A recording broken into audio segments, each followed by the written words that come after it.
My First Free Summer by Julia Alvarez. I never had summer. I had summer school. First grade, summer school. Second grade, summer school. Third grade, summer school. Fourth grade, summer school. In fifth grade, I vowed I would get interested in fractions, the presidents of the United States, Mesopotamia. I would learn my English. That was the problem. English.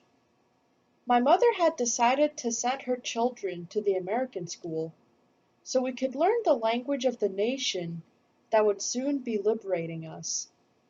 For 30 years, the Dominican Republic had endured a bloody and repressive dictatorship.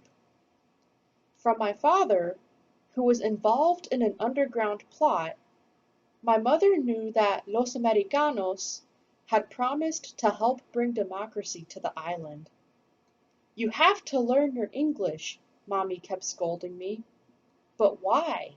I'd ask. I didn't know about my father's activities. I didn't know the dictator was bad. All I knew was that my friends who were attending Dominican schools were often on holiday to honor the dictator's birthday, the dictator's saint day, the day the dictator became the dictator, the day the dictator's oldest son was born, and so on. They marched in parades and visited the palace and had their picture in the paper. Meanwhile, I had to learn about the pilgrims with their funny witch hats, about the 50 states and where they were on the map, about Dick and Jane and their tame little pets, Puff and Spot, about freedom and liberty and justice for all, while being imprisoned in a hot classroom with a picture of a man wearing a silly wig hanging above the blackboard. And all of this learning I had to do in that impossibly difficult, rocks in your mouth language of English. Somehow, I managed to scrape by. Every June, when my prospects looked iffy, Mommy and I met with the principal. I squirmed in my seat while they arranged for my special summer lessons. "She is going to work extra hard, aren't you, young lady?" the principal would quiz me at the end of our session. My mother's eye on me, I'd murmur, "Yeah." "Yes, what?" Mommy coached. "Yes," I sighed. "Sir." It's a wonder I just wasn't thrown out, which was what I secretly hoped for. But there were extenuating circumstances. The grounds on which the American school stood had been donated by my grandfather. In fact, it had been my grandmother who had encouraged Carol Morgan to start her school. The bulk of the student body was made up of the sons and daughters of American diplomats and business people, but a few Dominicans, most of them friends or members of my family, were allowed to attend. "You should be grateful," Mommy scolded on the way home from our meeting. "Not every girl is lucky enough to go to the Carol Morgan School." In fifth grade, I straightened out. "Yes, ma'am," I learned to say brightly. "Yes, sir," to wave my hand in sword-wielding scoops so I could get called on with the right answer.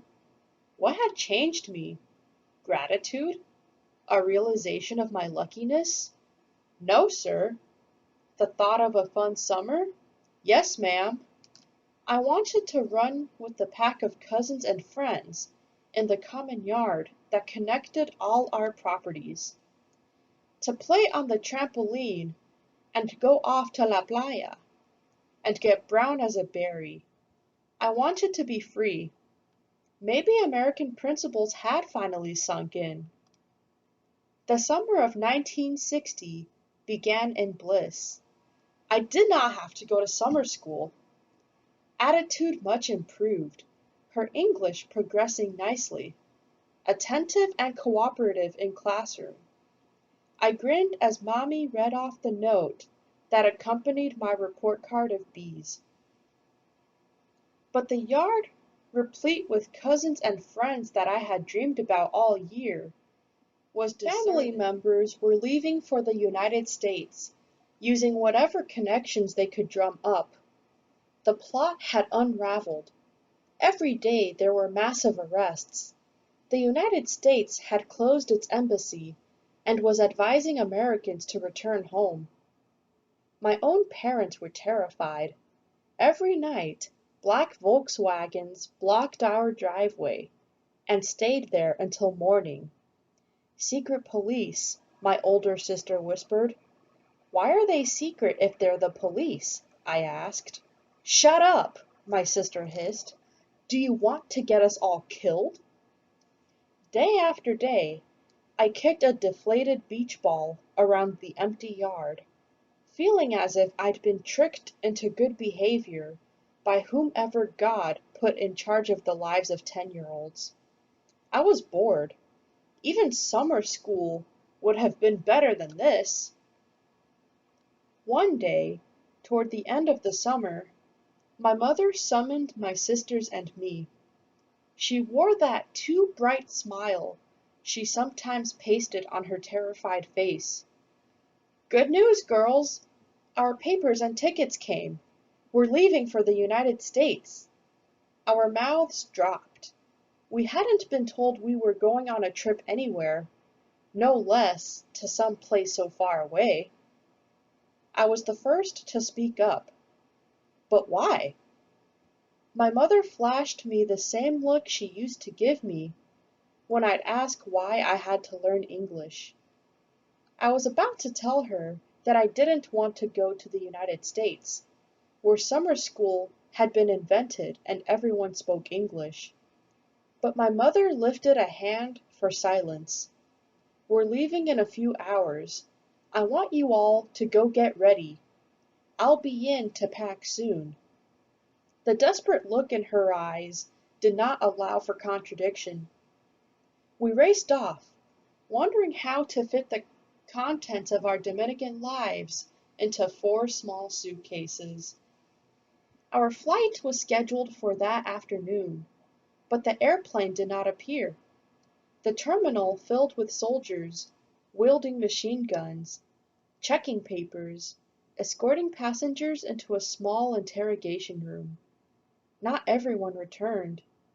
"It's a trap," I heard my mother whisper to my father. This had happened before, a cat and mouse game the dictator liked to play.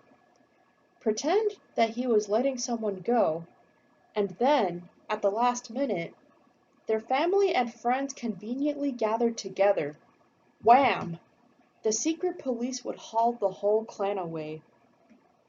Of course, I didn't know that this was what my parents were dreading, but as the hours ticked away, and afternoon turned into evening, and evening into night, and night into midnight with no plane in sight, a light came on in my head. If the light could be translated into words instead, they would say, "Freedom and liberty and justice for all."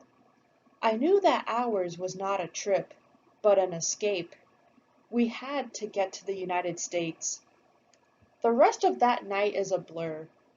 It is 1, then 2 the next morning. A plane lands, lights flashing.